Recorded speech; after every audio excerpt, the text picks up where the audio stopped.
Okay. Uh, Good evening, friends.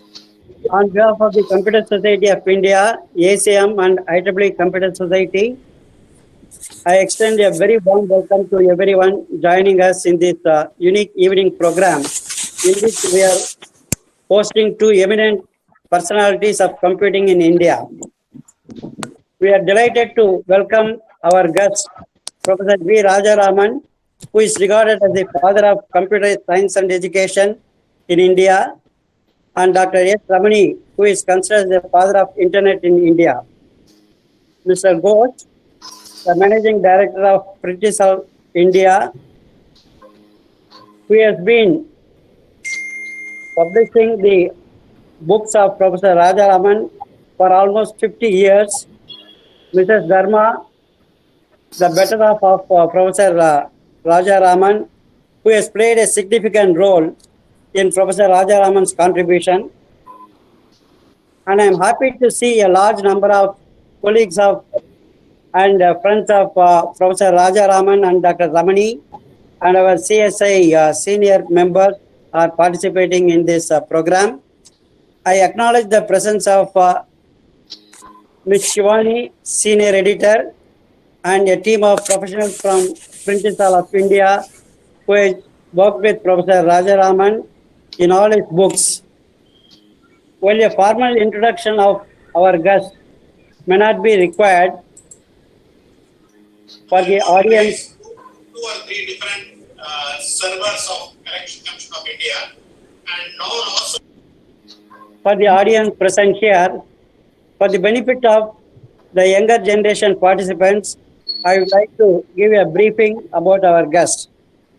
Professor Rajaraman, a PhD from Wisconsin University, is a emeritus professor of Supercomputing Education Research Center, Indian Institute of Science, Bangalore. Professor Rajaraman has an illustrious academic career. He started his teaching in 1963 at IIT Kanpur. After a stint of about 2 decades as Professor of Computer Science and Electrical Engineering at IIT Kanpur, he moved to IISc Bangalore to set up the Supercomputer Education Research Center. From 1982 to 1994 at IISc, he was a Professor of Computer Science and also the Chairman of SCRC.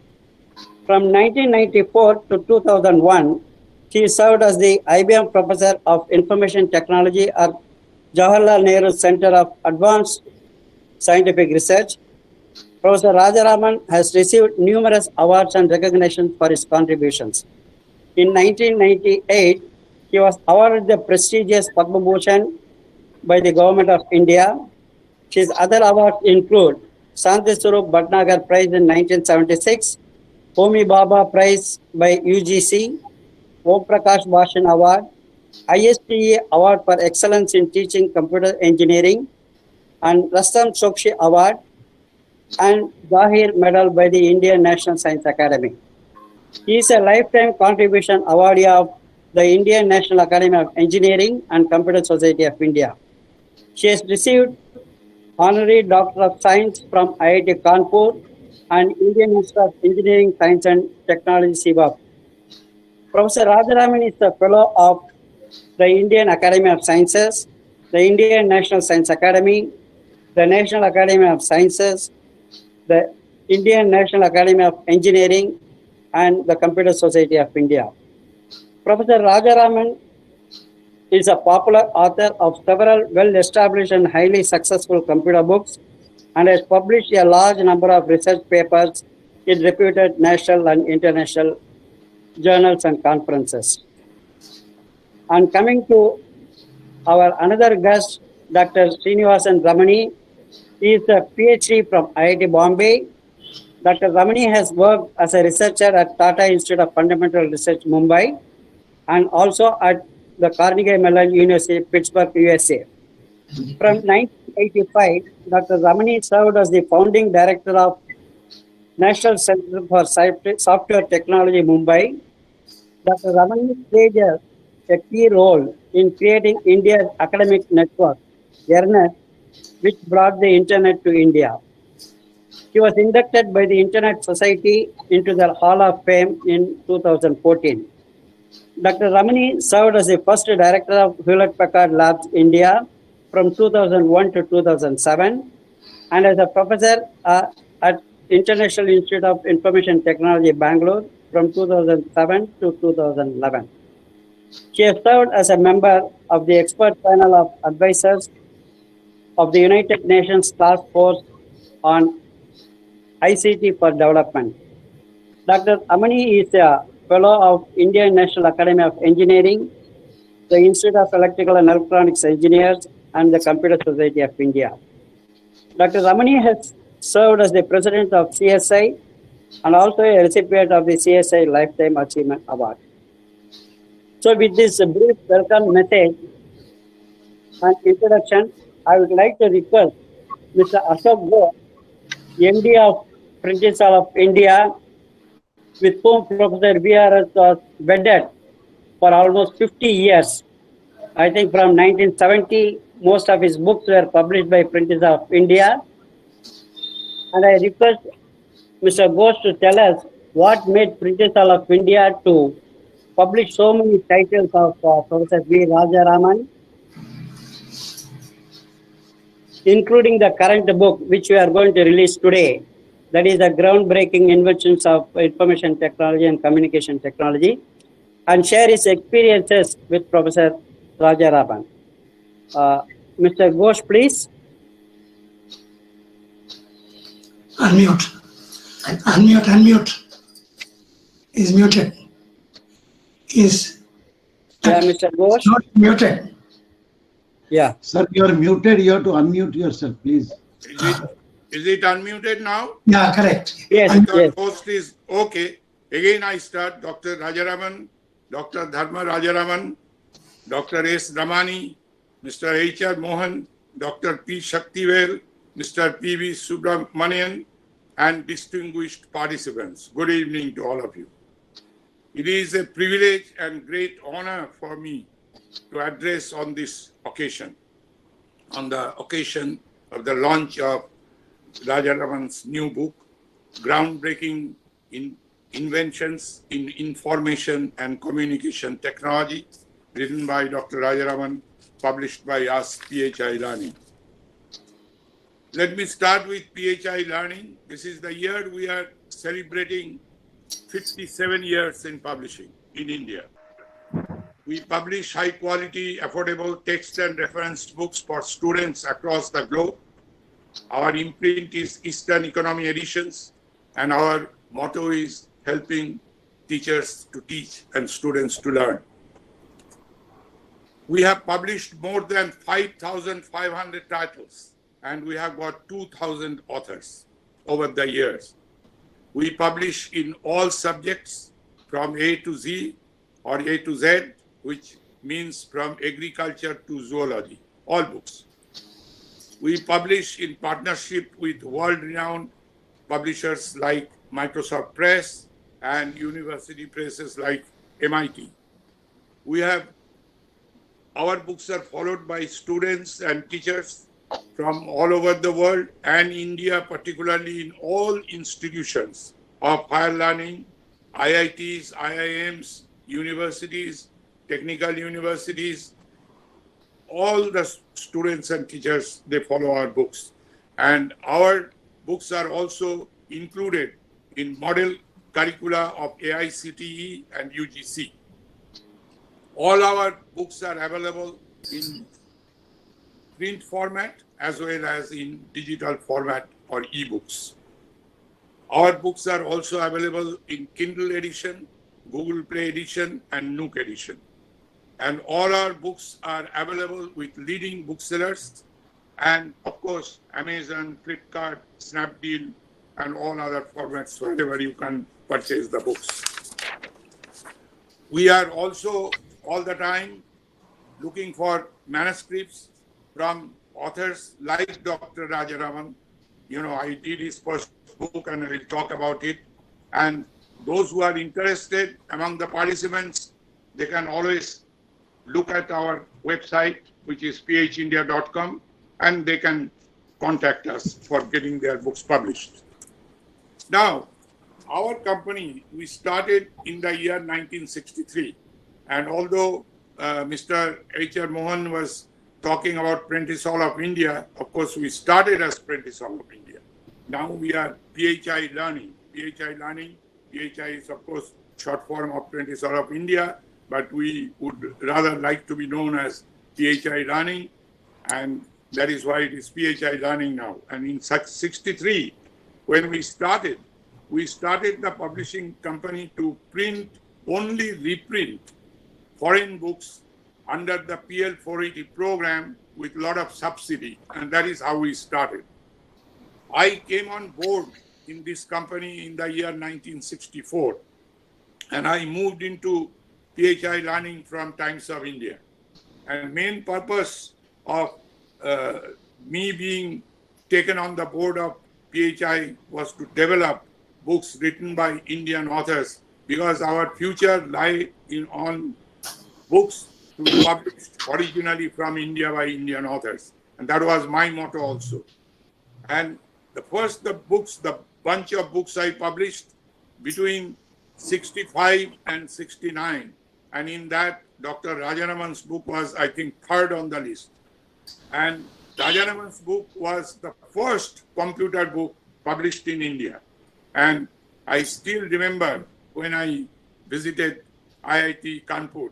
And, of course, first I went and checked myself in a guest house, which was more than a topmost deluxe hotel, IIT guest house, because all the Americans were coming and staying there. But from there, when I went to the computer center, I had to keep my briefcase in the bicycle stand because I was not allowed to take the briefcase into the computer center. And then I had to take off my shoes, and then I entered Dr. Rajaraman's cabin. Today I remember, but it was a great experience, because since then, for more than 50 years, Dr. Rajaraman, he became my friend, philosopher, and guide, and very good support and help always. When I purchased my own computer, he was my advisor. When he got his Padma Bhushan, I organized a party that was 35 years of my company. Constitutional body which is election commission, right? Rooted in the election commission. Are you anybody telling anything to me? Shall I continue? No. What I think is the current portion Not one now. I do not know.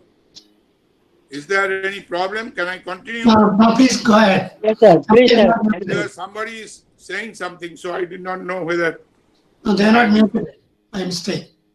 So these principles of computer programming was the first book we did with Dr. Rajaraman.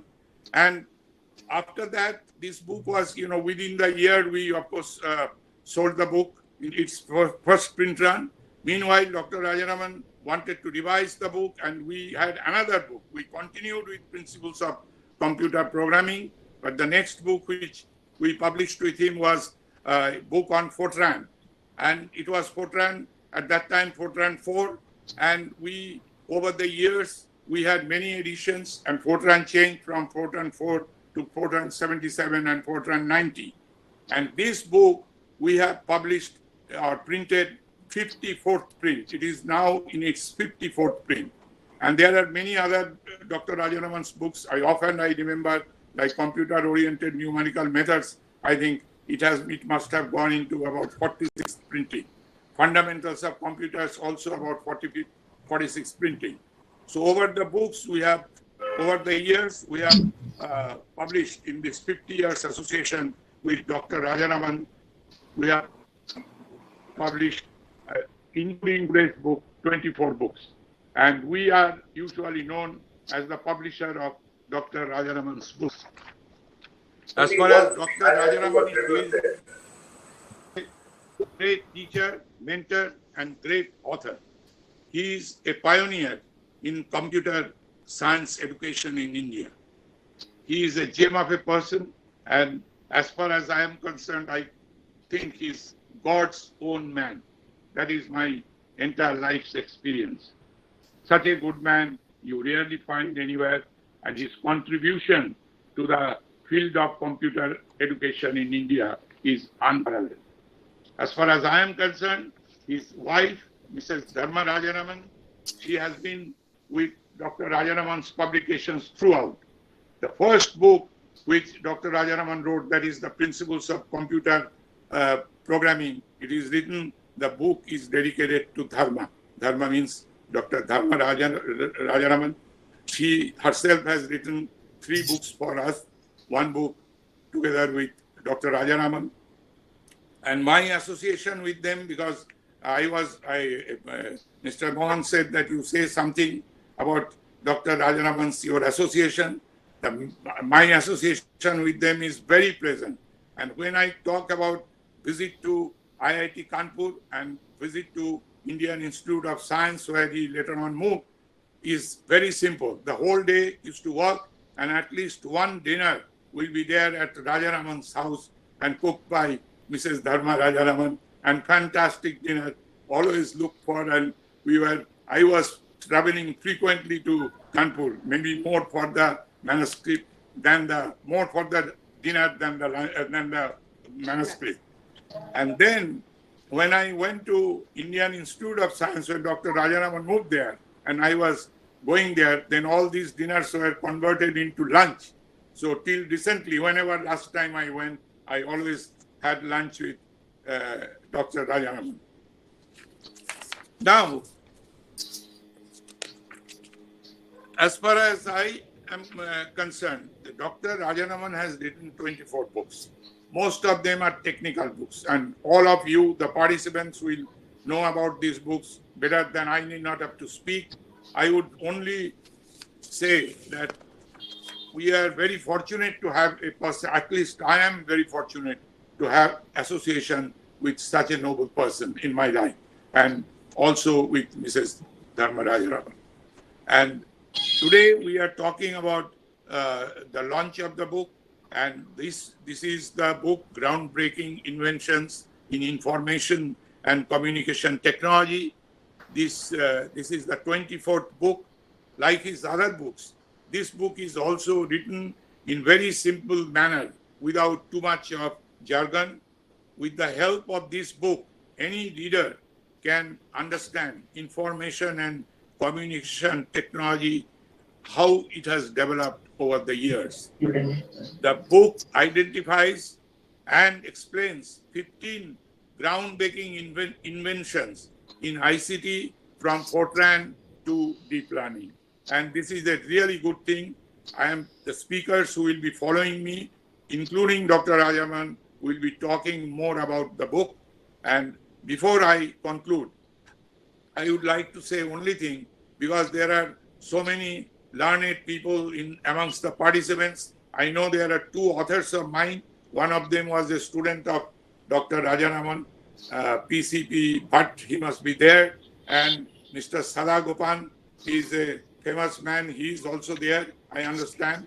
And I want to tell you that today I remember Dr. Rajaraman's teacher by the name of Dr. Sampath, because Dr. Rajaraman sent him to me when Dr. Sampath, I think in 1974, he was the director of IIT Chennai, IIT Madras at that time.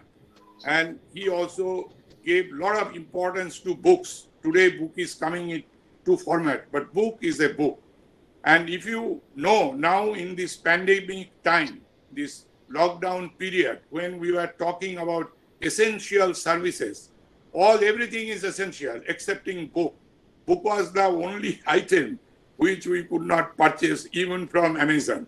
And that is very bad. So all these literate people who are sitting here, my appeal as a publisher, and also on behalf of the publishing fraternity, that please see that the book is an item which everybody wants to read, even in the lockdown period. Now, they have eased it, and now it is available. Now it is available. You can buy the book. You can buy the book from Amazon. That when lockdown started, it wasn't included. And this is one point I would like to tell. As far as Dr. Rajaraman's book is concerned, I think that this book should be purchased by anybody who has got anything to do with computer, because it is such a book. I have read it, and that is why I'm telling you. And thank you very much for giving me the time. Thank you. Thank you, Mr. Ghosh, for your excellent presentation on your experience with Professor Rajaraman, and also how PHI Learning has been instrumental in bringing out various titles of Professor Rajaraman. Now I would like to request Mr. Dharma Rajaraman, who has played a significant role along with Professor Rajaraman in bringing out so many titles in computer science and engineering. Mrs. Rajaraman, please. You come this way. First, I should thank Mr. Ghosh for being so nice and talking so nicely about us. Thank you very much. Good evening to all of you. It gives me great pleasure to be with all of you today on this happy occasion of the release of Professor Rajaraman's latest book, Groundbreaking Inventions and Information and Communication Technology. I would like to thank Mr. H.R. Mohan for requesting me to share my thoughts today as a team member. Thank you, Mr. Mohan. Going down the memory lane for us, groundbreaking for the writing of computer books happened in the year 1965. Yes, the journey started 55 years back. In order to teach computer programming to participants of intensive courses and engineering students of IIT Kanpur, notes were prepared by Professor Rajaraman. These notes, titled Computer Programming in Forgo, were printed in the Graphic Arts Department at IIT Kanpur and sold for 5 rupees in the campus bookstore. Very rudimentary. Then we thought, why not get these notes published as a book? But when we gave the set of notes to publishers, we found that they were reluctant to publish a computer science book. They felt there is no market for computer science books. Yes, that was the time. Finally, Mr. Neville Gosling of Prentice Hall of India agreed to publish the book with apprehension. Mr. Ashok Ghosh was there at that time. The stipulation was that the manuscript was to be submitted in a camera-ready form. We insisted that the price of the book must be below 15 rupees, lesser than the Xeroxing cost.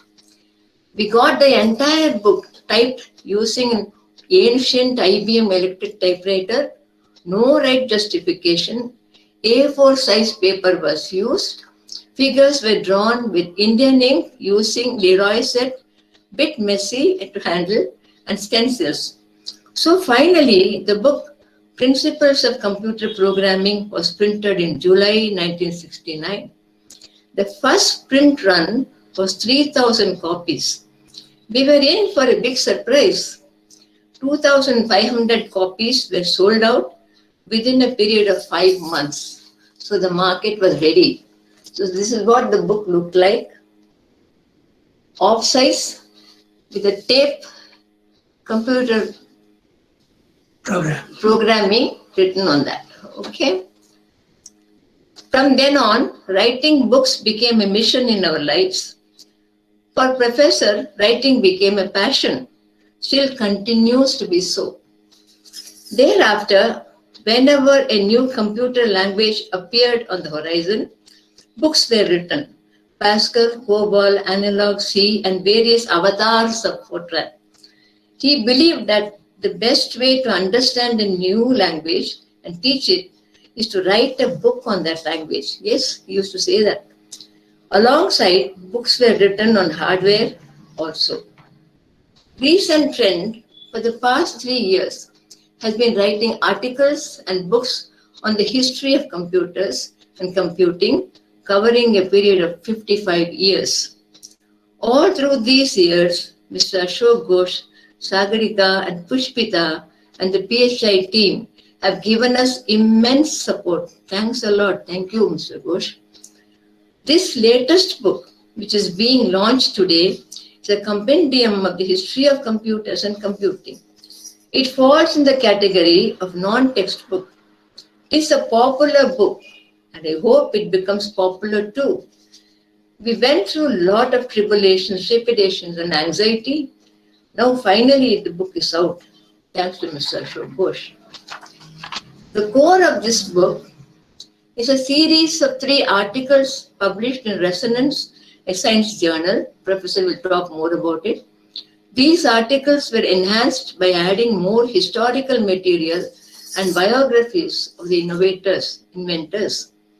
These biographies have given the book a human touch, as though men behind the machines. Entire book, word to word, was typed by Professor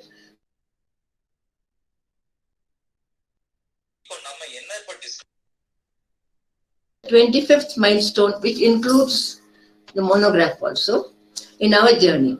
Yes, this is our 25th book, Silver Jubilee book. Yes. We are very, very happy about it getting launched today, that too in a grand style. We are fortunate to have Dr. Ramani with us. He is part of our family. We thank him for agreeing to release the book. Thank you, Dr. Ramani. It is indeed an honor for us. And the event is being held in a virtual mode using Google Meet. We could never foresee such a happening in our lifetime. Yes. Well, many of our friends have helped us in improving the form and content, subject matter and style of the book. Their names are mentioned in the preface. To conclude, we hope groundbreaking inventions in information and communication technology reaches out to a lot of people, both in India and outside. That is our sincere wish. Yes. With God's grace, we hope to continue with our mission with the same zeal and enthusiasm with all your support. Thank you very much. Thank you.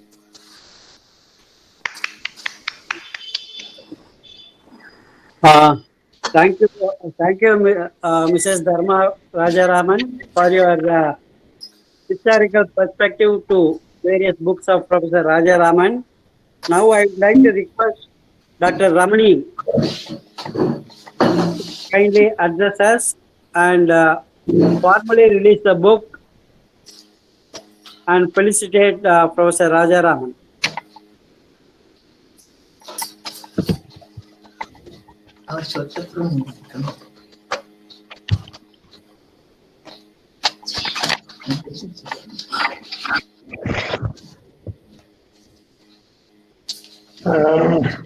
Could I ask the first slide to be shown?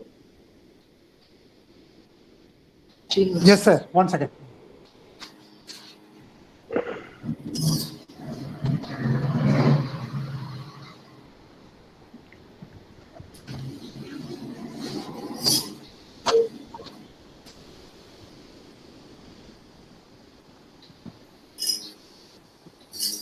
Is it visible, sir? That's fine. Now, at the moment, I don't even need a slide. If you like, there is a way of moving away from the slide. We can do that for the moment.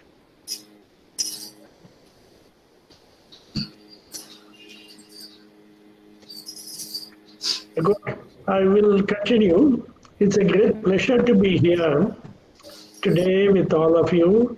I think there are 172 people on the network. I'm very happy to have you all there, and many of you are friends. We have all grown up together over the 60 years or more. And firstly, let me talk about this. Why am I so excited about this book?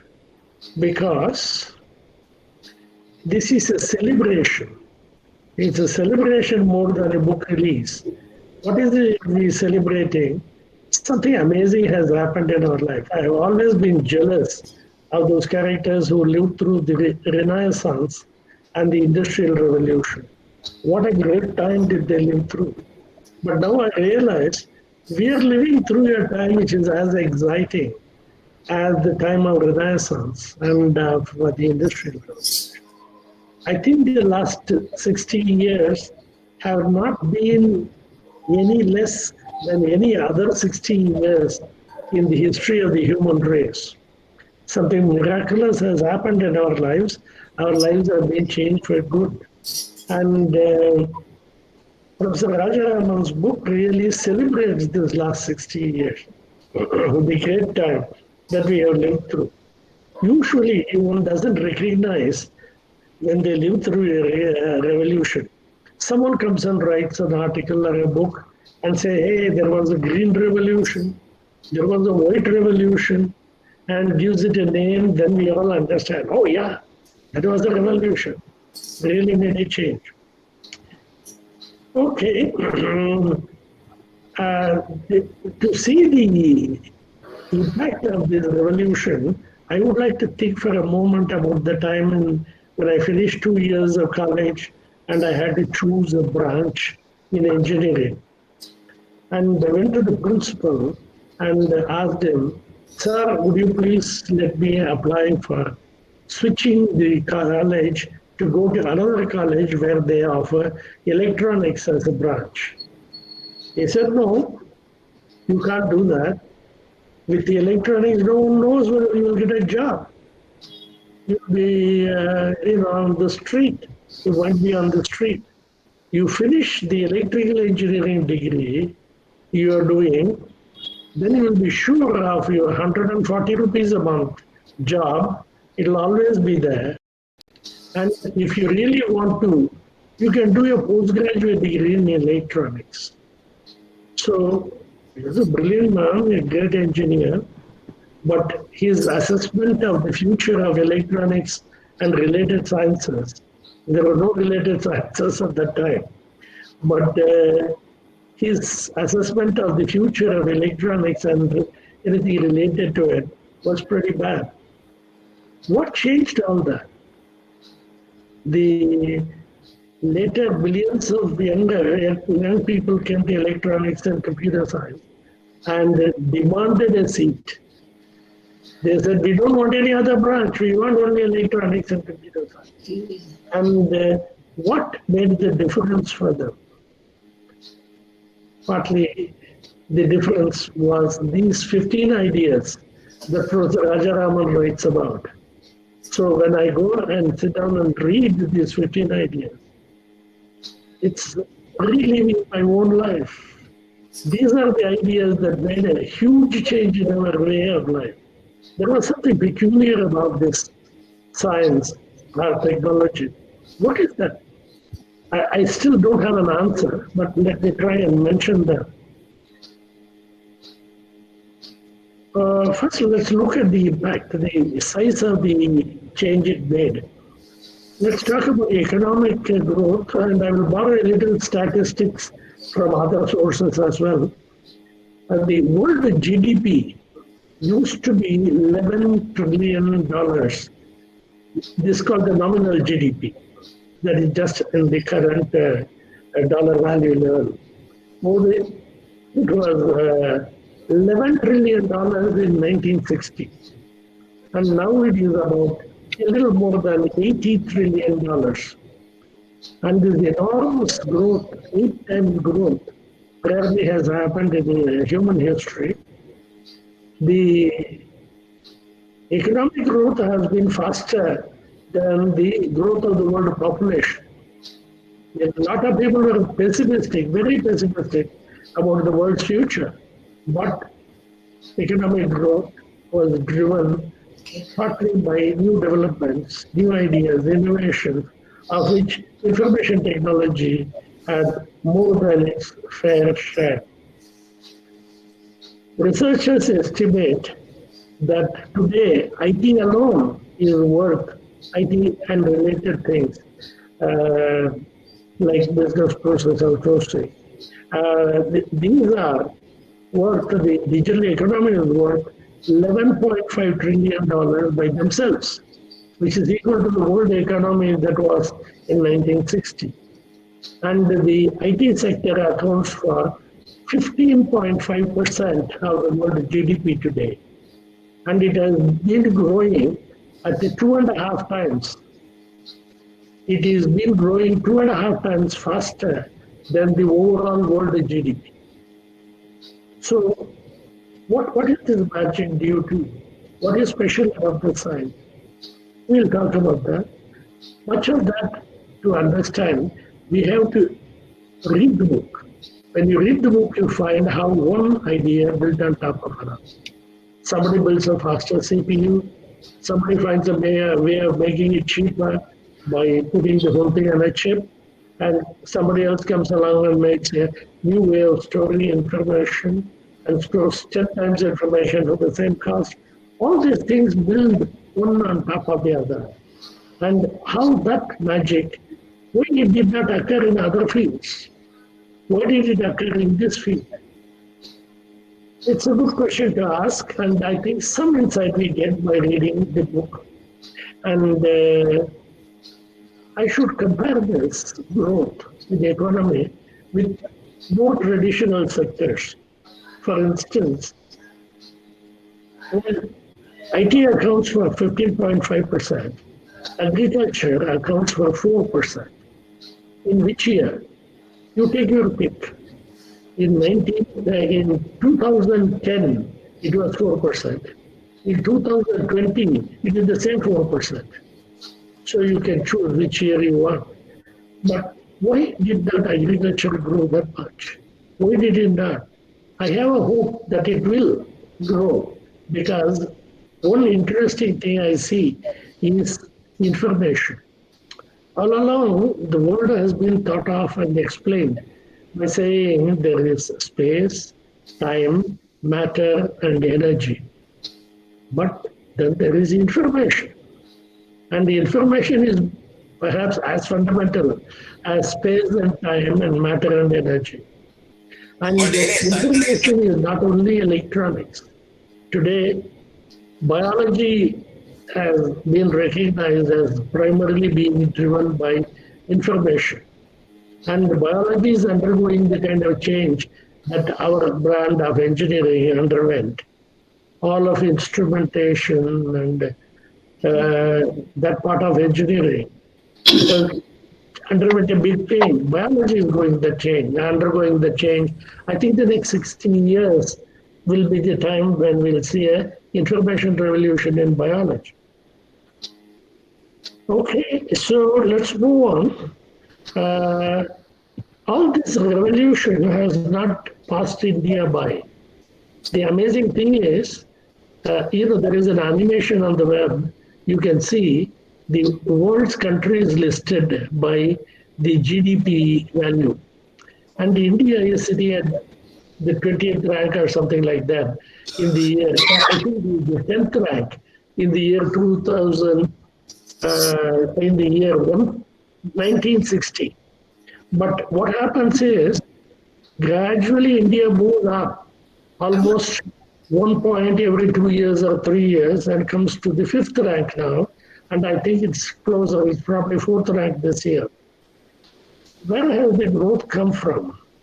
And fortunately, India has had its share of the growth, thanks to the Indian engineers and the other scientists who have been there. And did all this growth help only the electronics people and the computer science people? Of course not. I suspect the bankers got more money out of that than we ever got. And various others, everybody benefited from the growth of information technology.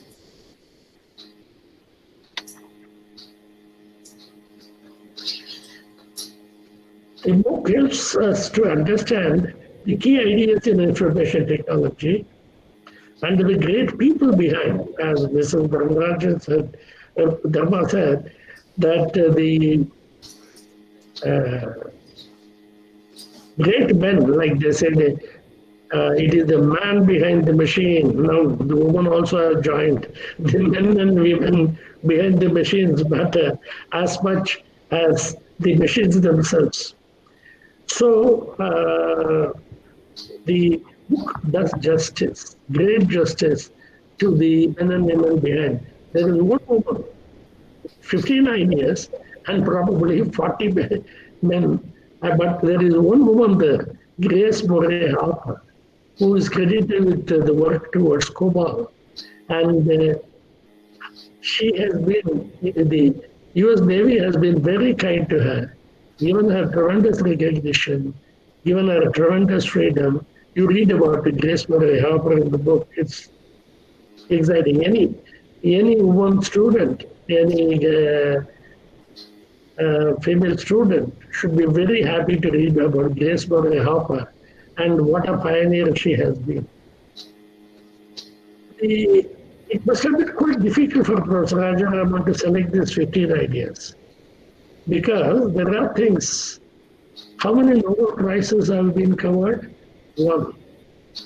And there is one Nobel laureate who is mentioned, and he got the Nobel laureate for looking into the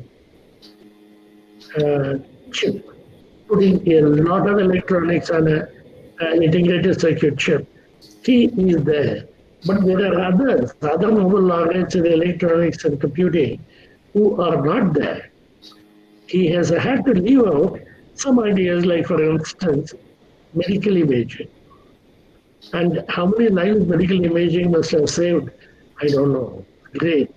And I would also think that the attention given to things like speech recognition, face recognition, natural language processing really must have been very difficult to leave out. There is a chapter on deep learning, but the thing is that alone doesn't do justice to all the developments in speech recognition and medical imaging. I suspect Professor Rajaraman has reserved them for the next book. And there must be many other things that he has reserved for the next book. And let's go on. It is not only engineering that one learns reading the book. There is a lot that engineers, computer computers are constantly saying. Engineers should have more knowledge. They should be prepared in certain other things other than just technology when they come to us. They should have this and they should have that and so on. And the book does a lot of justice to that kind of thing. I get reminded of the saying that the engineers are those guys who know how to get things done. And the managers are those guys who tell them what to get done. And the book does a lot of justice to the kind of thing that managers should know. Again, I get reminded of a very interesting saying from Mr. Vittal, who was my boss in the Department of Electronics at one time. And the people used to ask him, "Aap electronics engineer hai kya?" He was the secretary for electronics. And the people were asking him, therefore, "Are you an electronics engineer?" He said, "No, nahi. I'm electronics engineer ka baap hai." It turned out his son was an electronics engineer. So he used to pun on that and say, "I'm an electronics engineer ka baap hai." And Professor Rajaraman's book deals with the kind of things that managers understand and value in addition to the technical stuff. He also understands institutions. He does justice to all this. He talks about great managerial decisions. He talks about great institutions which promoted such decisions. Like, for instance, here is an example. I knew the person concerned. I knew him personally, but I had not read the story till I read the book. And the story is, this young man, he is doing his PhD at Harvard, and the time comes when the thesis is ready, and the date for the graduation is set. The family has been informed that they are prepared for the travel, and he is ready. Meanwhile, he has been offered a job, he has accepted it, and with all this, the wonderful thesis committee at the last minute turns down his thesis. It's a lot about implementation, It is not enough mathematics. We can give you a PhD. So the young man calls the manager who had given him a job. He says, I'm sorry, these guys have turned me down. I don't have a PhD now. The manager says, that's all right. You come and join us anyway and complete your PhD here and put in what the committee wants you to put in. And what is such a great institution? It was the Xerox Palo Alto lab. And who was the man? The young man was Bob Metcalf, one of the inventors of the Ethernet. And he comes there, and there is more. I won't tell you the whole story. The greatness of the University of Hawaii, which welcomes the young man to go and study one of their ideas and to improve, etc., etc. So it is that kind of thing, things that tell you, aha, that is a great institution. That was a great manager. That is what made them so great. Then he also tells us the story of a couple of students who decided to drop out before getting the degree. Their professor encourages them. And he put some of his own money into the startup, the young man was starting. I don't think it was a huge amount of money. It's maybe $1,000 or something like that. But the professor put some money, I don't know how much he put in. But the startup they started grows and grows and grows and becomes the world's biggest internet company. And now has a market cap. Now it might be even more, but at the time it was written, the market cap can be $741 billion. And by the way, since Professor Rajaraman, who was the professor concerned to encourage these guys by putting his own money? He had been a graduate of the first batch of the Computer Science Department of IIT Kanpur. I hope Professor Rajaraman took some money from him also. In advance, he should have taken.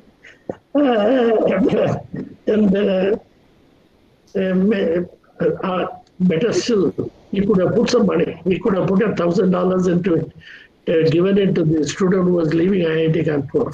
So in case you fund any startup, buy some shares for me.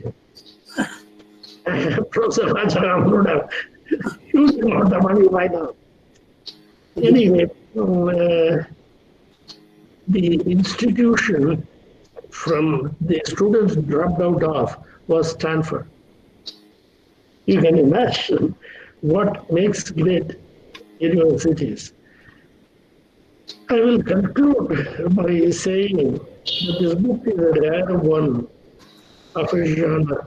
I am glad Prentice Hall doesn't only publish books for use in college and class and so on, and that it publishes books of this kind, general reading books, books that will make an engineer truly literate.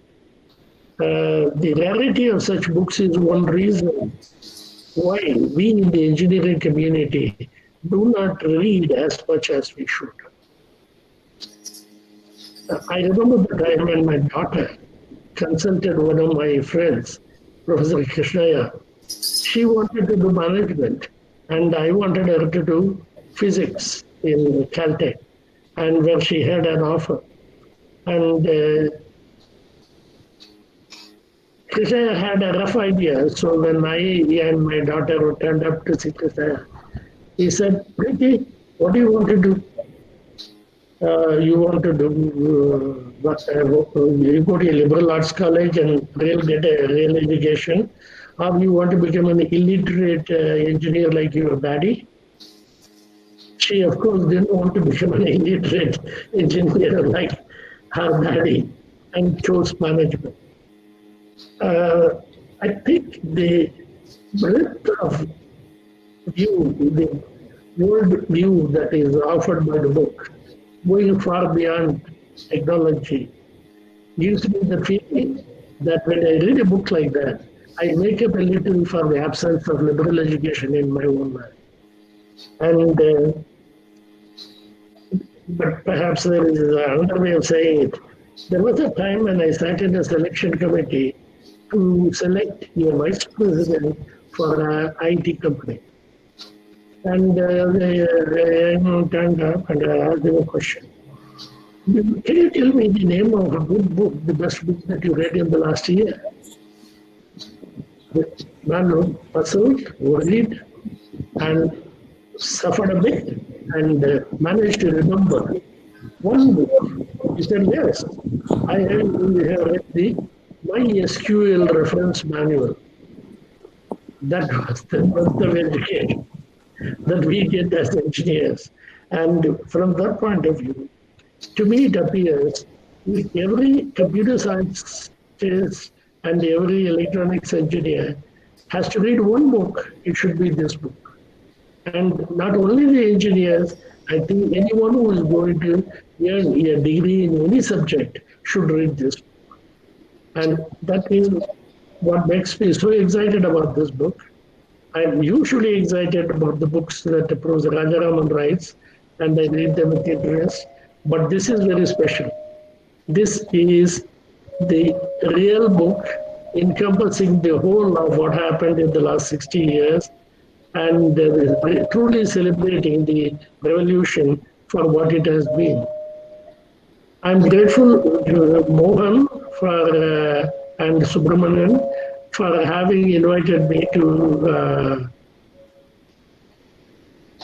be present and give this talk at this book launch. And I must now request either Professor Rajaraman or Dharma to wave the book in front of you, because the only thing I can wave is the electronic book here. You're much better if you wave the real book. Thank you.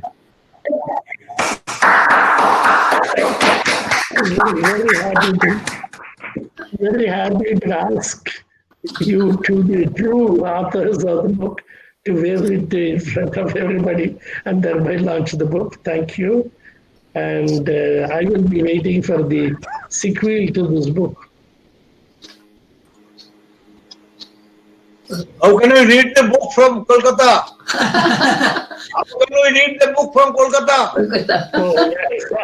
Mr. Rajaraman, nice seeing you. Nice, so many stalwarts. I'm glad to see so many stalwarts. Singh Singh, Ramani, so many stalwarts are there.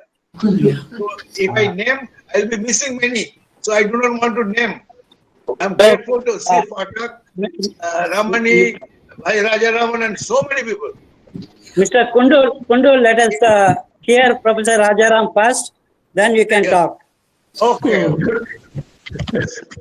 Thank you. Can you hear me properly? Am I Yes, sir. audible? Yes, sir. Yes. Okay. Yes. So it's a very pleasant occasion, and at the outset, I'd like to thank Mr. H.R. Mohan for taking the initiative to organize this function. As Dharma said, it's a 25th book, but it's the first book which is being launched. No other book of mine has ever been launched. Okay. And the initiative taken by Mohan is really came as a surprise to me, because I'm not used to such launch functions. I normally thought that book launches are for fiction or for non-fiction and other types of books, and technical books hardly ever get launched. But of course, this is not really a technical book. It is a hybrid. It has a lot of technology, but it also has a lot of history about the technology and about the people who are involved in the technology. Let me at the outset thank, besides Mr. Mohan, the CSI President of Chennai, Mr. P.V. Subramaniam, and the IEEE Computer Society Chairman of Chennai, Dr. Shaktivel. So they all three societies CSI, ACM, and IEEE have organized this function. And it is very, very nice that they're all cooperating and doing this nice job. I thank Dr. Ramani for his very nice compliments and, as usual, his humorous speech.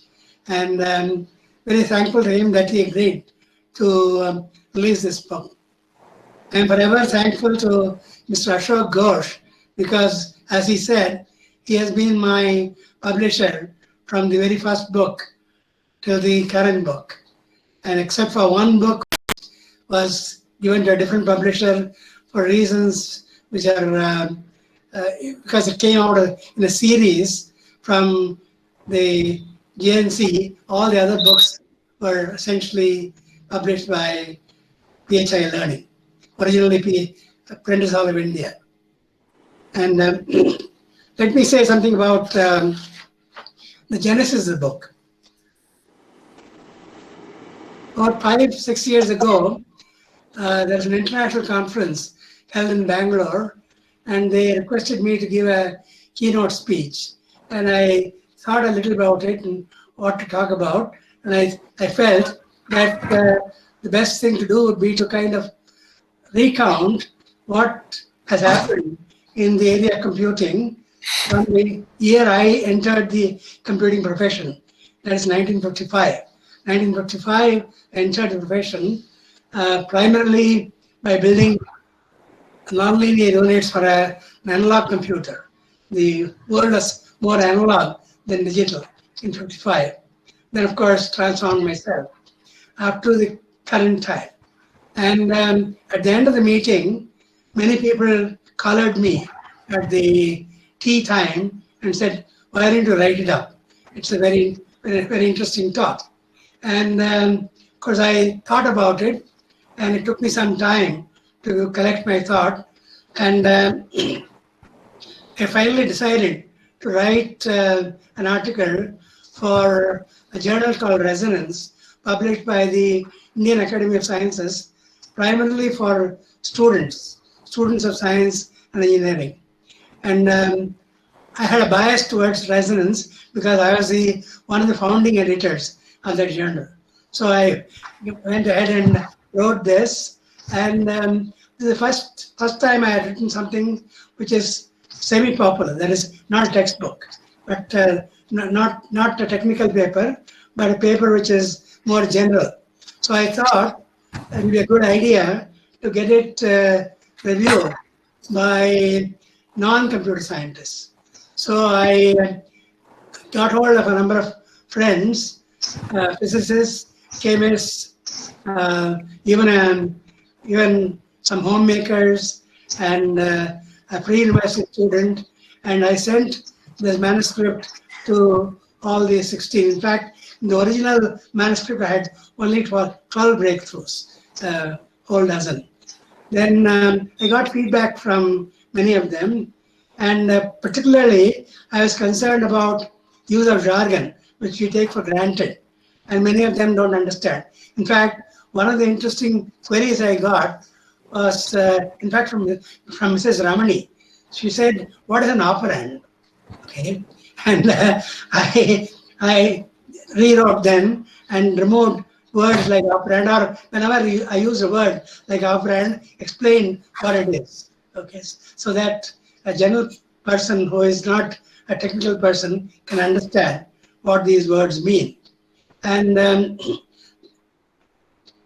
at the end of this, there are also many suggestions that I should actually include more breakthroughs. And after some thought, I added 2 more and had 14 breakthroughs and wrote it as an article. It became too long and not too long for a single issue of the journal. So what I did was to break it up into 3 parts and requested the chief editor of Resonance, Dr. Satyamurthy at that time, and he's even now the chief editor, and requested him to publish it in 3 consecutive issues of the journal so that there will be some continuity. So these 3 articles are published in 2018 in I think July, August, and September 2018. And one of the reviewers who had read this, read my articles was Dr. D. Balasubramanian, who is of course a very well-known science writer, besides being a great chemist. And he suggested, why don't you put the biographies of people and also some background about how these inventions came about. But because of page limitations in the journal, I just couldn't add these things because it would have become very, very long. Then afterwards, I sat down and thought, why not convert it into a book? And a reasonable, not a very thick book, but a book around less than 200 pages.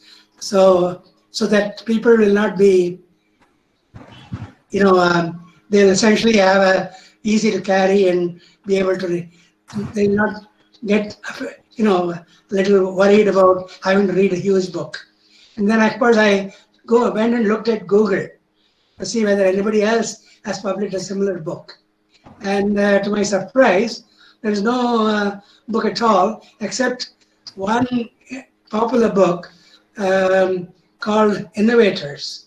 The book Innovators was written by Walter Isaacson.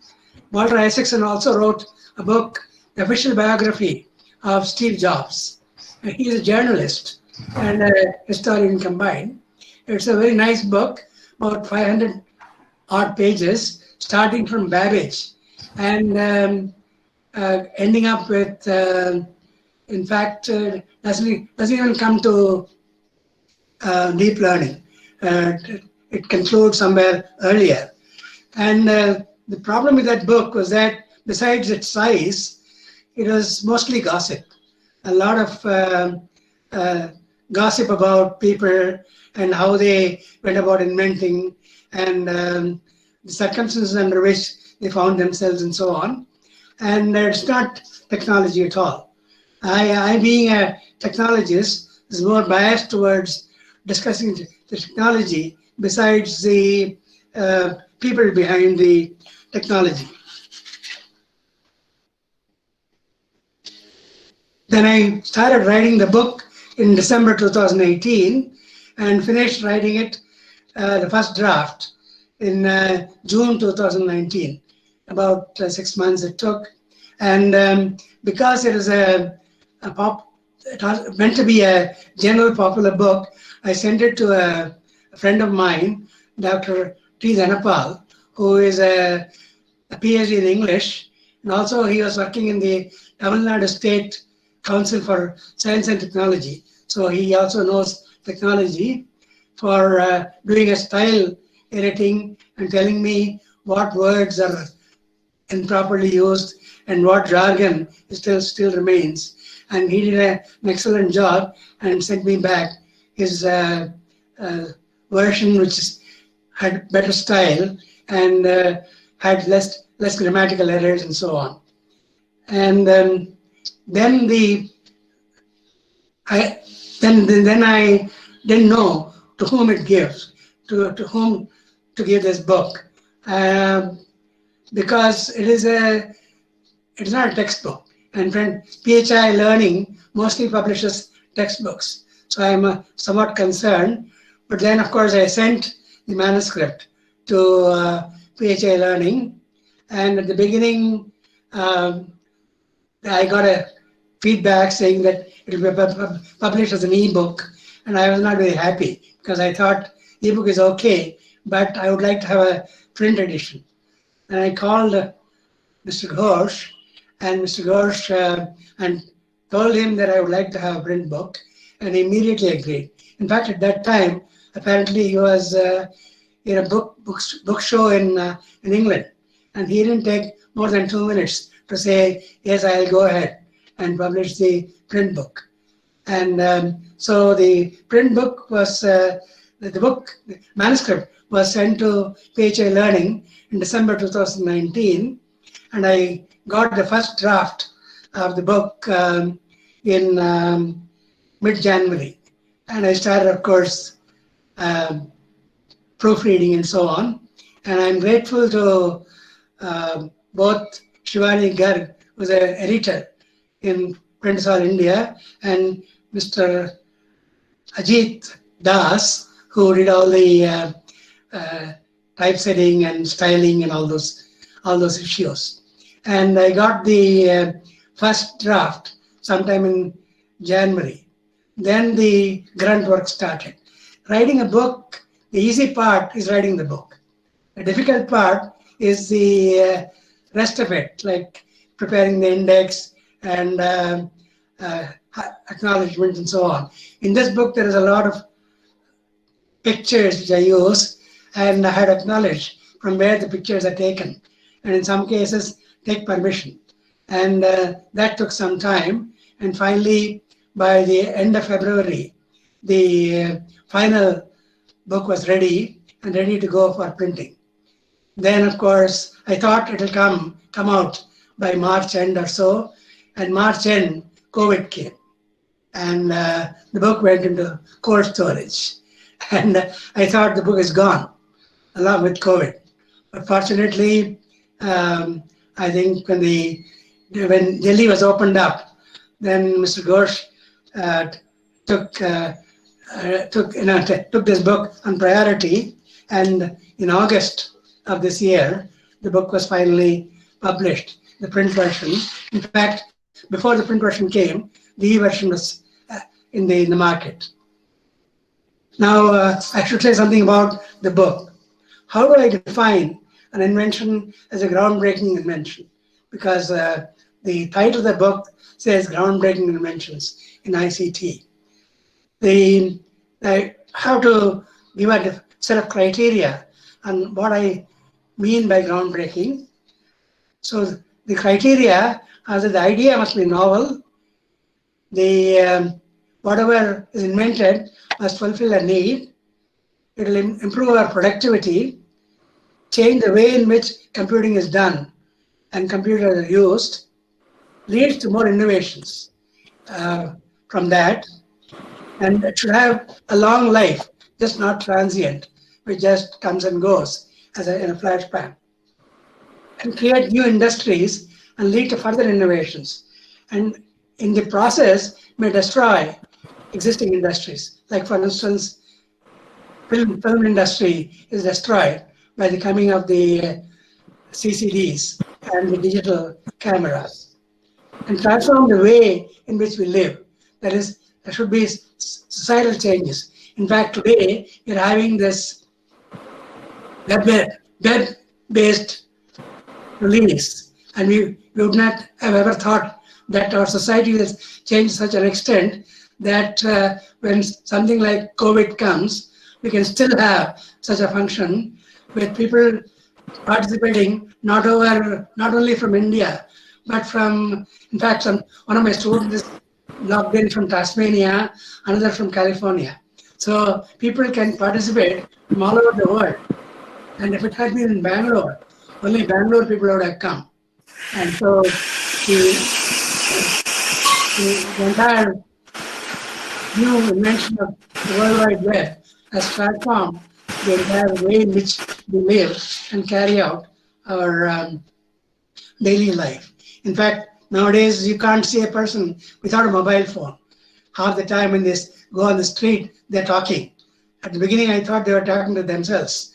And later on, in the early days, it looked like a mad person talking to himself. Later on, I found they had a headphone inside and Bluetooth, and they're talking to a phone. I decided to include innovations from the time I entered the profession, because I didn't want to start with Charles Babbage and so on. So I said I want to start after 55.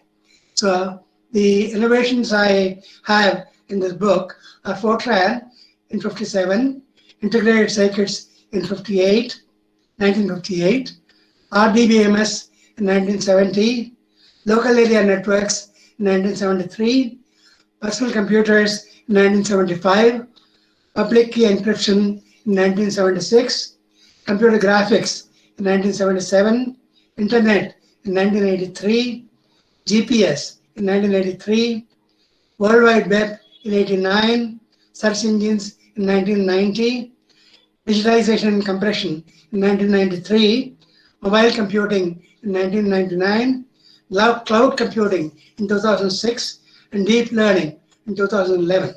So there are a total of 15 groundbreaking innovations which are discussed in this book.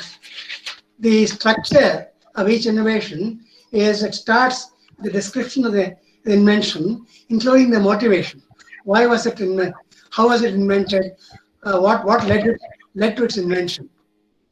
Then technical description of the invention, as far as possible, with minimum amount of jargon, and more detailed description of the invention in boxes, where, for instance, when I talk about integrated circuits, I have a box which talks about how transistors work, and another box how integrated circuits are actually made.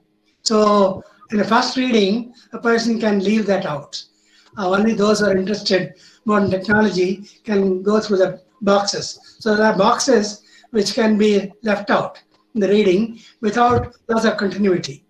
And also the boxes for the inventors. The inventors are also put in boxes. Their biography, how they invented, and so on. For instance, in some cases, the invention is by a person, but it became very, very important only through marketing and not by the inventor. And besides the people who invented, I also, at the end of each invention, I argue, again going back to my original set of criteria, how they fulfill these criteria.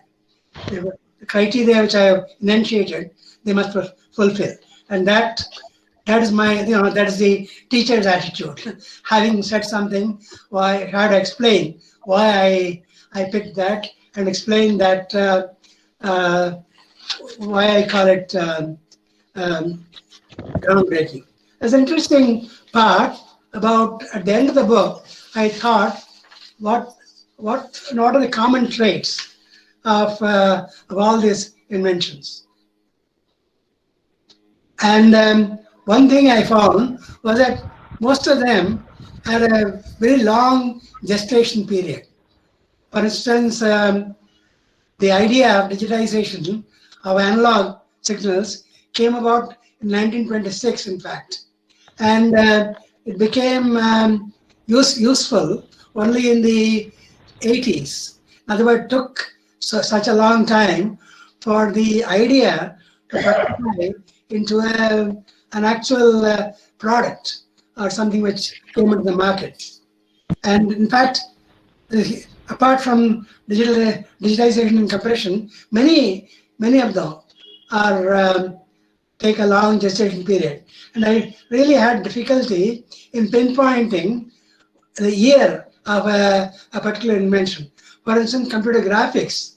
The original idea of graphics and the first graphics program was written by Ivan Sutherland in his PhD thesis in the late 50s. But the graphic, as we know today, came only around 1977.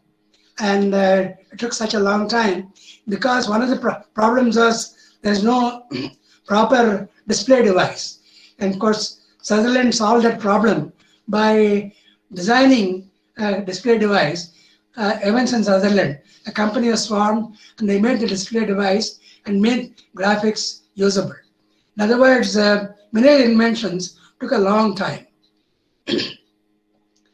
There are many inventions where the inventors persisted in spite of discouragement from the management. For instance, the relational database management system was invented by Card, but IBM was very lukewarm because they already had a database system called Information Management System, and they didn't want to lose the market, and they didn't feel that the RDMS was important till Oracle came along and became a competitor to IBM. And similarly, World Wide Web, the manager of Tim Berners-Lee was very lukewarm. He said, it doesn't look like very interesting. But he persisted, and he went along and finally came up with the World Wide Web. And many of the inventions which are in the book came because of huge investments put in by the US government. Internet wouldn't have come without a huge amount of money being spent by the government of US. GPS was a project by the US Defense, which also took billions of dollars because they had to put about 24 satellites in the orbit before GPS could come. And many technologies required maturing of other technologies before they could become realistic. Like PCs depended on integrated circuits getting into becoming microprocessors. Without microprocessors, PCs wouldn't have come. And graphics needed display devices. Many cases, standardization made the technology grow rapidly. For instance, Ethernet was an invention of Metcalfe and Xerox, but he was very careful to kind of try to get it standardized by first having Hewlett-Packard, Xerox, and Intel to cooperate, and later on get IEEE to standardize the Ethernet protocol. And Wi-Fi, similarly, became popular only because IEEE came up with a IEEE Wi-Fi standard. And standardization has become extremely important, not only in these, but also in, for instance, JPEG and many of the inventions, which are universally used because of the fact that they are standardized by standards bodies. Almost all inventions, except probably 2, came from USA. And why is it that USA has come up with all these inventions? Mostly is because of massive funding by the government in many cases, and willingness of people to take risks. And like Bill Gates took a risk of leaving his education in the middle and come and start a large company. And many cases like that. And like the idea of PCs came from Wozniak, but it became popular only because of Steve Jobs' marketing skills. His marketing skill and being able to sell the product really made PCs catch up. In fact, earlier people thought, why would people like to have computers in their homes? I mean, computers are supposed to be in large organizations. Some of the inventions bloomed in UK, but were never commercialized. For instance, a good search engine was designed, something similar to the web crawler, which Google uses, was actually invented first by a person in UK and in Stirling University. And he wanted to pursue, but there's no funding available. And the university didn't have the funding, and there's no venture capital kind of an idea in UK.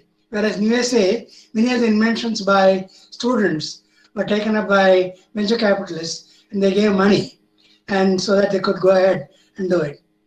Public key encryption, for instance, was invented in UK by Ellis, Cox, and Williamson in the US Defense Lab, UK Defense Lab. But it is kept under wraps by the UK Defense Department, and so it didn't see the light of day. In the meantime, Diffie, Hellman, and Merkel came up with their public key encryption and wrote a paper and published it. So any invention requires, apart from huge funding, so risk taking, and also the environment, like venture capital and so on, to bloom. So at the end of the book, I hope that you'll look at these conclusions and be able to kind of understand how groundbreaking inventions bloom. And one of the questions which one of the participants had asked was that why is it that no such groundbreaking invention has come from India? And the answer, of course, is simple. We don't have a culture of, for a long time, of risk-taking, venture capital, and huge government funding, and large groups of people cooperating together to design a product. And in any case, I think the future, hopefully in this century, we will come up with some groundbreaking inventions. And when somebody else writes a book, you know, say 30 or 40 years from now, most of the inventions hopefully will be from our country. Thank you.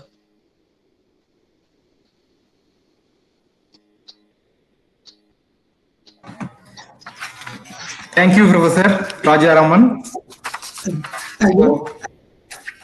On behalf of the Computer Society of India Chennai Chapter, ACM Chennai Professional Chapter, IEEE Computer Society Madras Chapter, we wholeheartedly thank HR Mohan, Chairman, ACM Chennai Chapter, Mr. Ashok Ghosh, PHI Learning, and Professor Ramani, and Madam Dharma and Professor V. Rajaraman for accepting our request and participating in this book launch function of groundbreaking innovations in information and communication technology. So you have explained everything and what is the groundbreaking innovations, etc. So you have mentioned about the novelty, increase in productivity, innovations, the long life of the inventions, create a new industry and destroying of old industry and how it has transformed. So you have very well explained the groundbreaking innovations. So some of the participants have asked, so you have already asked one question, why are not involving like innovating like Silicon Valley? Most of the inventors are from India. So what is the difference between Indian education system and the education system in US? Whether how the education system in US is organized like that you have asked, and I would like to hear from you, Professor. I just told you that primarily it's a question of risk taking, question of venture capital being available, and also in many cases huge amount of government funding, which goes to both universities and research labs, and also companies like Bell Labs and Intel and Xerox, having spent huge amount of money in R&D. They are not there. They are looking way ahead. In fact, Xerox, in spite of being a copier company, came up with Xerox Palo Alto Research Center, which really invented a huge number of new things, including the graphical user interface, the mouse, the laser printer, and many such things. In fact, you know, our industries, in fact, we don't really have any hardware industry, what the name in this country.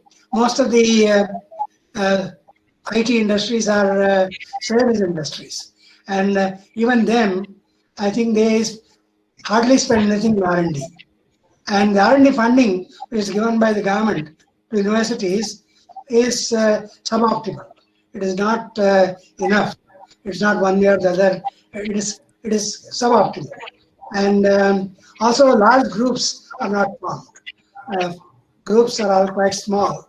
And for instance, if you take a place like University of California, Berkeley, from where many inventions come, the Department of Computer Science has around 100 faculty and a huge amount of funding.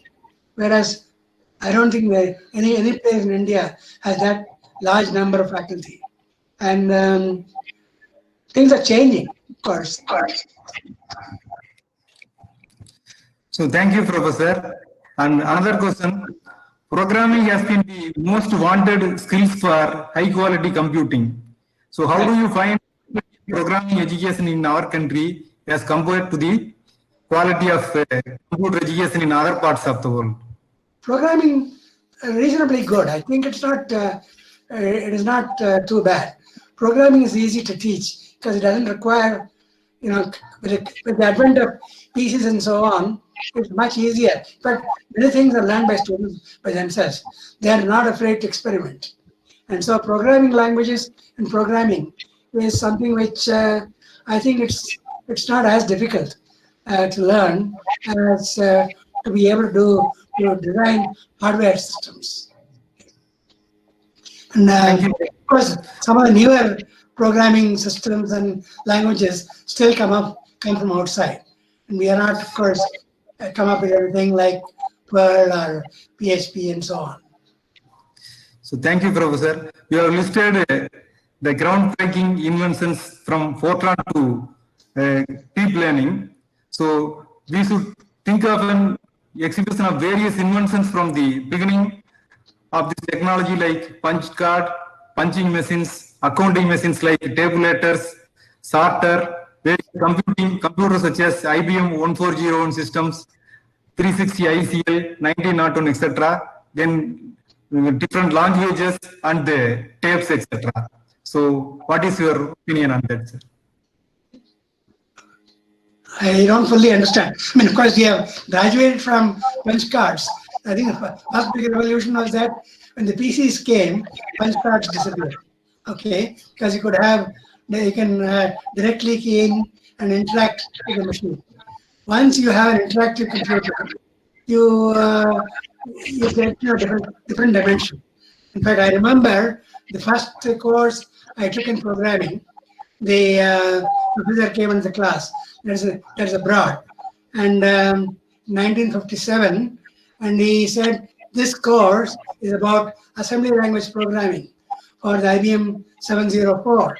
There's something called Fortran in the horizon. It's too advanced for this course, and that is the kind of beginning when when I started programming. I had to look at the card and understand what is 11 punch, 12 punch, and so on. And a lot of my time was wasted kind of looking at the card and understanding the punches and so on.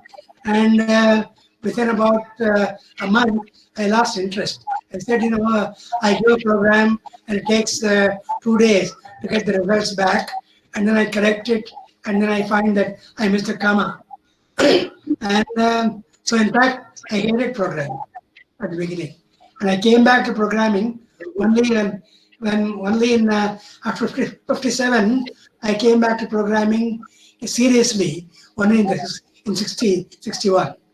3-4 years, I was more happy with analog computing because analog computers are interactive. I could actually see, as I change parameters, I could see the effect of change of parameters immediately on the oscilloscope. So it kind of aided me in my design ideas and thinking. Whereas digital computers didn't have that feature at all in those days. Now, of course, the world has changed.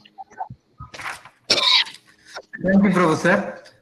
Next question, what do you think has been the most groundbreaking innovation that is allowing us to communicate across the world? I think undoubtedly Internet is probably the greatest invention of this century. It has transformed the world.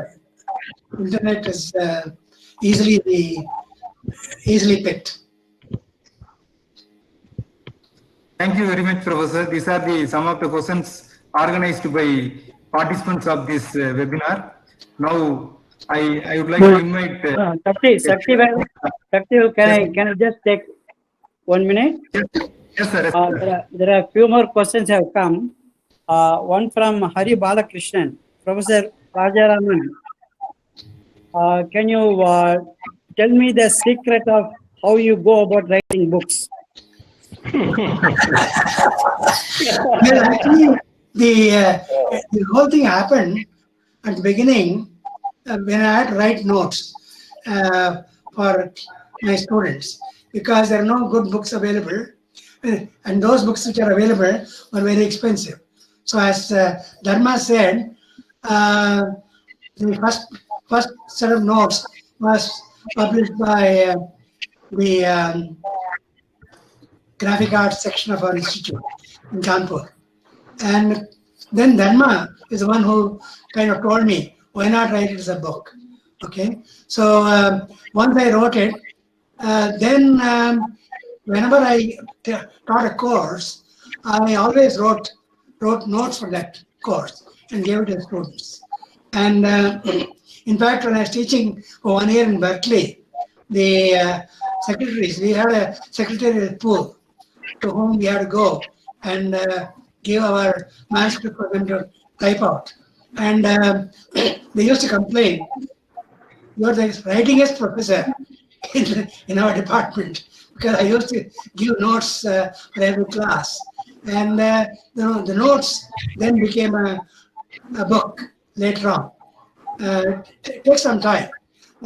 So the secret of writing books is that when you teach, you really start writing writing notes or explaining to the students, and the notes are reasonably well written. You already have a skeleton. Once you have a skeleton, you fill it up and write it up as a book. Doesn't take too long, but does take time, and you have to devote at least 2-3 hours a day. You have to set aside 2 or 3 hours a day, and unless you do it continuously, every evening or every night. In fact, when I was young, I was doing it every night after dinner. And of course, nowadays, I don't do that. Okay. And of course, you must have support from your family. Dharma didn't tell you that, well, why are you always sitting and writing? Why don't we watch TV together? Okay. So we don't require, she became a partner in this book writing, because every book she proofread and improved my English. So I think it also requires somebody who kind of encourages you when you write. Okay. Thank you, Professor. The next question. There's one more question about new education policy stresses promotion of Indian languages. Any plan of getting this book in Indian languages? Well, I don't have any plan, but if anybody wants to translate, I think translation rights can easily be obtained from PHI Learning. In fact, Dharma's book, which was called Computer as a Child's Play, was written in English, was translated into Hindi by Dr. Om Vikas, translated into Kannada by the support of the Karnataka State Science and Technology. In fact, her book was the first book to be released by Sena Rao.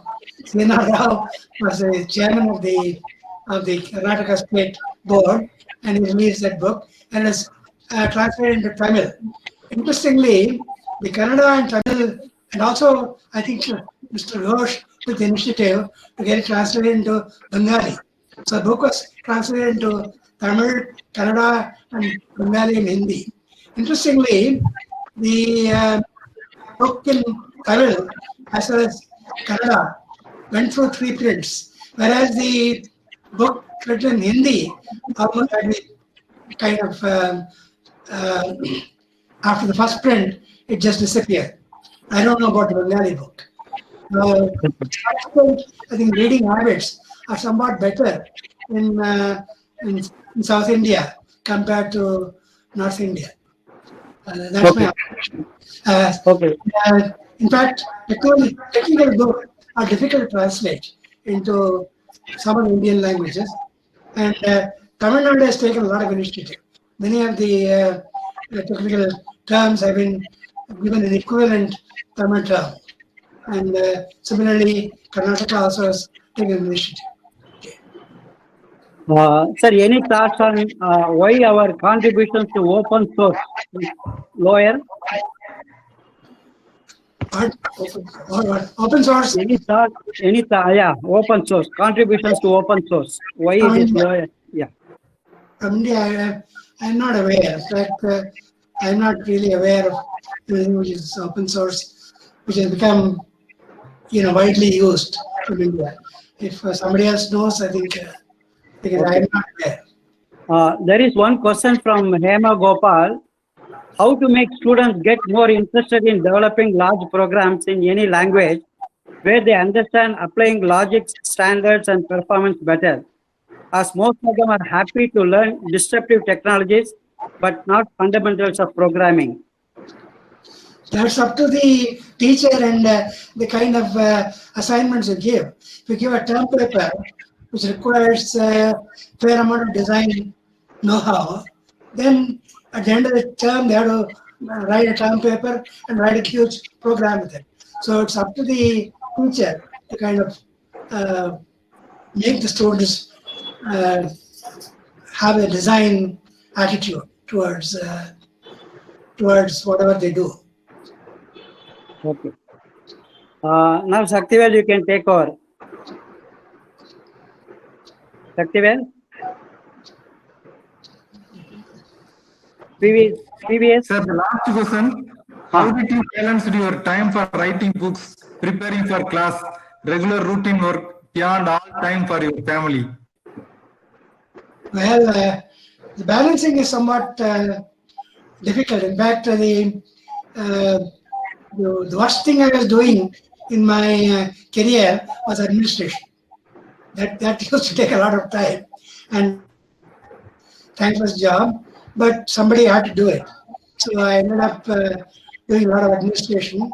But in fact, to forget about all that administrative problems, I used to write at night. Okay, so I kind of forget about it and then get into a different mode. One more question, sir. It would be nice to hear your thoughts on how the innovations you have talked about have the potential to impact global concerns today, such as sustainable ecosystems and healthcare, especially with growing urban population. Healthcare, of course, as Dr. Ramani talked about the medical imaging and remote consultation by doctors, and a lot of things being done remotely with the applications, with the innovations like World Wide Web and so on. And I think the world has changed, and the web and search engines have really made life very different. And of course, mobile phones and availability of smartphones and being able to talk to anybody at any time has completely changed our world. Thank you very much for your valuable time, Professor. Now I invite Mr. P.V. Subramaniam, Chairman, Computer Society of India, Chennai Chapter, for proposing the formal vote of thanks. Good evening. We had witnessed an important and enjoyable event this evening. This is a milestone event for us. On behalf of CSI Chennai Chapter, ACM Chennai Chapter, IEEE CS Madras Chapter, we thank the distinguished speakers, Padma Bhushan, Professor B. Rajaraman, Emeritus Professor IISc Bangalore, Dr. S. Ramani, former Professor IIT Bangalore, Mrs. Dharma Rajaraman, and Mr. Ashok Ghosh, Managing Director, PHI Learning, New Delhi, and Ms. Shivani Garg, and others at PHI, and all the participants for attending this great event today evening. Thank you. Over to Mr. Mohan. Before we formally conclude the event, I would like to thank Mr. Ashok, the Managing Director of PHI Learning, for extending a special discount of 35% on the cover price of the book. to all the participants and also those who have registered for this program. So we will be sending you the discount code along with the video recordings of the proceedings and the first chapter of the book as a compliment from PHI Learning by mail in few days. Maybe by this weekend you will be receiving mail from us. And I take this opportunity in informing you about our future programs. There are 2 more programs are happening in this month. That is one on 26th and one on 29th. The 26th program is how to navigate your happy career. On 29th, we have a program on web design using WordPress. In the month of October, we have planned about 10 programs. The first half of the programs include on 3rd of October, we have a program on demystifying death and organ donation. On 6th, we have a program on athletic protocols. On 10th, we have a program on the status of science and technology research in India. Dr. T. Ramaswamy, the former Secretary of Department of Science and Technology, will be the guest of honor. And Mr. Arun Agarwal, who has written a book on science and technology in India, what next, will be the main speaker. So we will be sending the formal invitation to all the participants, and please make it convenient to register and attend. Thank you very much. Now with this, we like to close, and those who want to interact with Professor Rajaraman and Dr. Ramani, please unmute yourself and then start speaking. May I suggest that everybody unmutes and gives a large clap so that it can be heard and recorded? Yes, yes, I agree with Professor.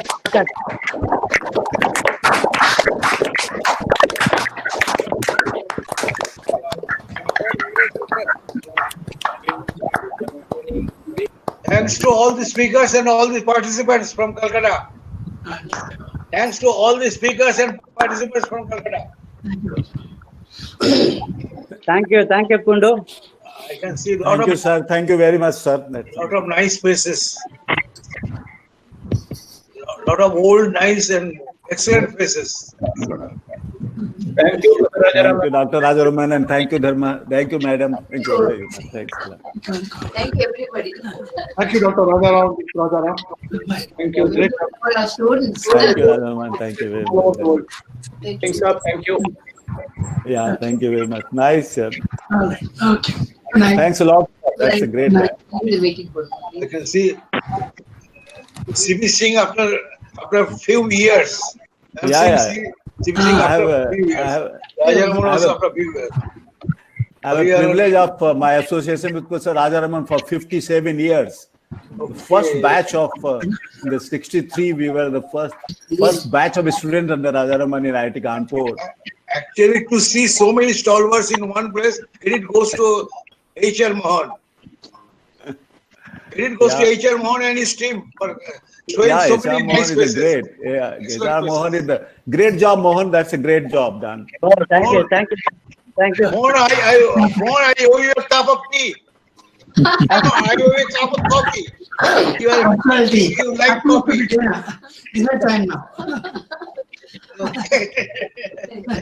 It's nice. The very well organized. Very well. I must say that it's a pleasure to attend such program, and I'm sure we'll continue to attend such events because we don't know how long it will continue. I was a little late in joining the program, but I enjoyed it thoroughly. Yeah. Okay. Thank you, sir. Thank you very much. Goodbye, sir. Thanks a lot. Yeah. Thank you. Bye-bye. Bye-bye.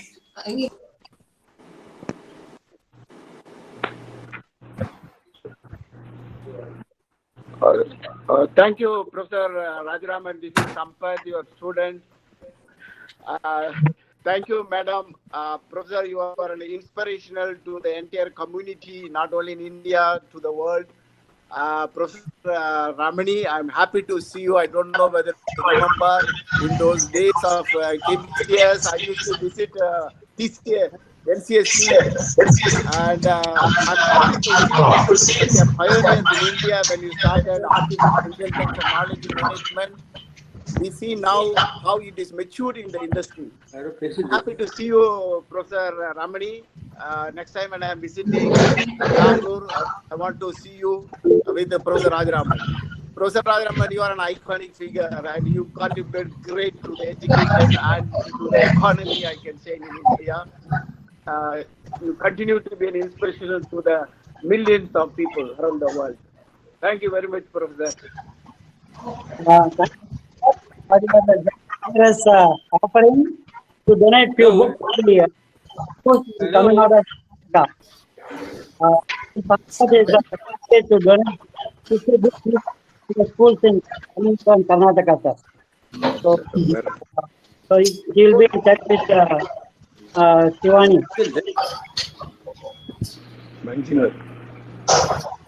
Hello.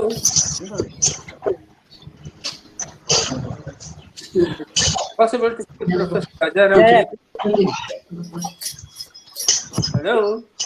Hello. Professor Rajaraman, Yes. it was inspiring to listen to you. Prabhu here. Hello. Yeah. No, I can't. It was inspiring to listen to you. I'm itching to read the book now. Yeah. Yeah. Oh, thank you. Right. Please. Yeah. Okay. Oh, Prabhu. Thank you, Prabhu.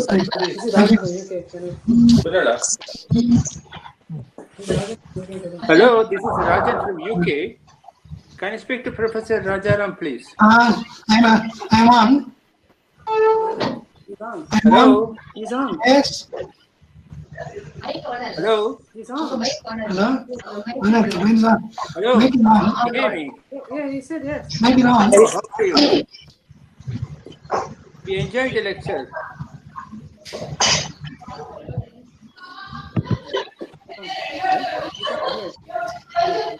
Shall we formally close the meeting? People are wanting to speak to you, sir. Yes. Two more people are wanting to speak to you, no? Okay. We'll take two. Okay.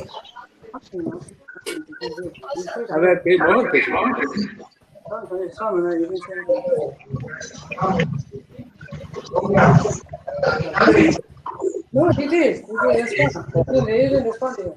I didn't. Yeah, man. That's your name, Nanda. Hello. Hello. Is Professor Rajaram speaking? Rajaraman here.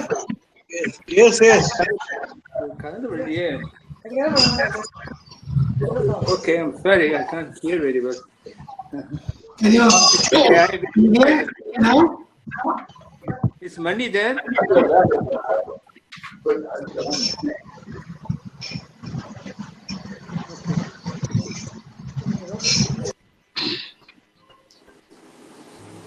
Muted. They're all leaving. Huh? They're all leaving. Okay. Vatsala Rajan, someone wanted to speak. Vatsala Rajan. Oh, hello. Yeah, I'm here. Varadarajan. Yes. Yeah, I can hear you. Speaking from UK, Can't hear you. Newcastle. I can hear you. I can hear you.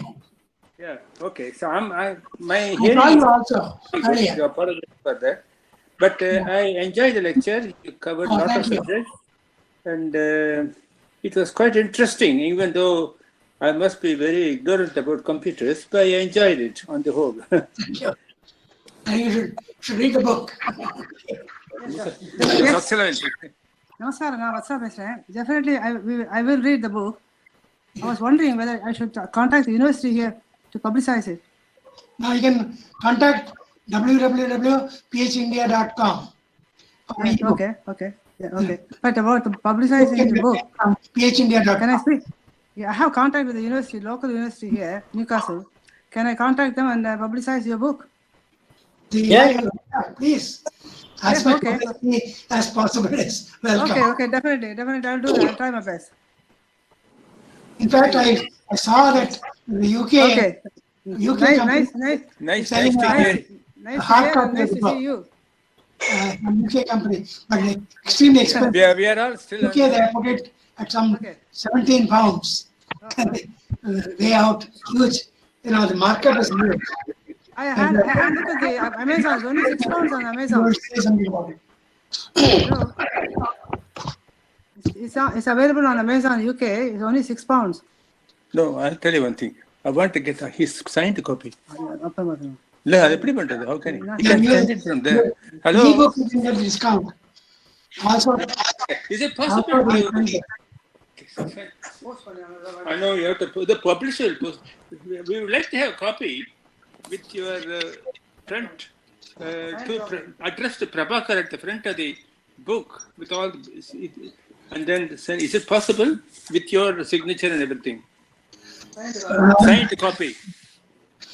Yes, it is. It is possible. I mean, I have not.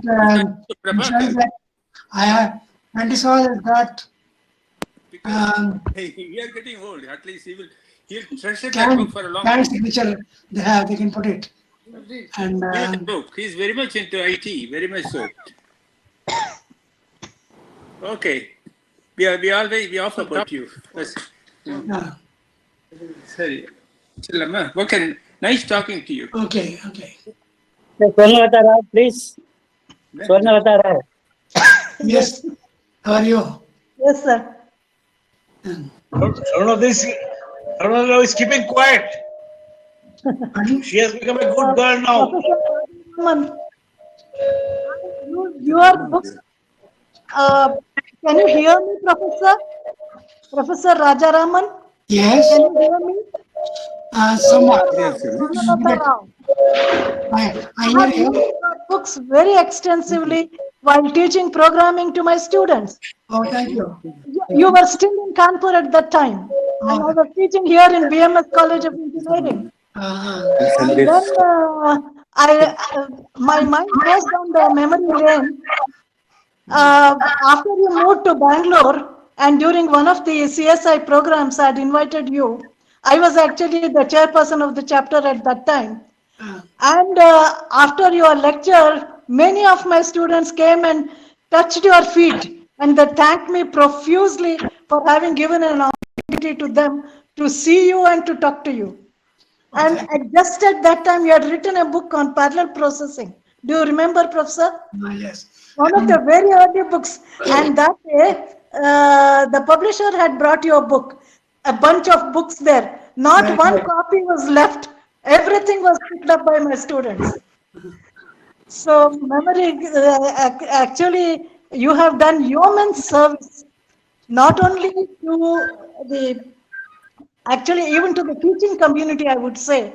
Your books very beautifully and supported by the programs written and by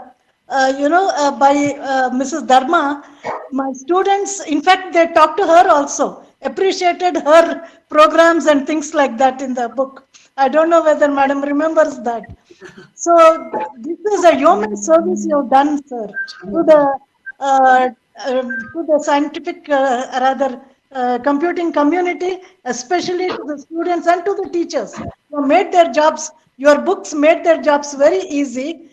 After your books came out, none of the books on, say, Fortran, COBOL, or C, none of those were used by other authors, were used by my students. They always refer to your books. Thank you, Swarna. Thanks a lot, sir. From here, I seek your blessings, both of your blessings. Thanks a lot. Lovely meeting you. Lovely meeting you.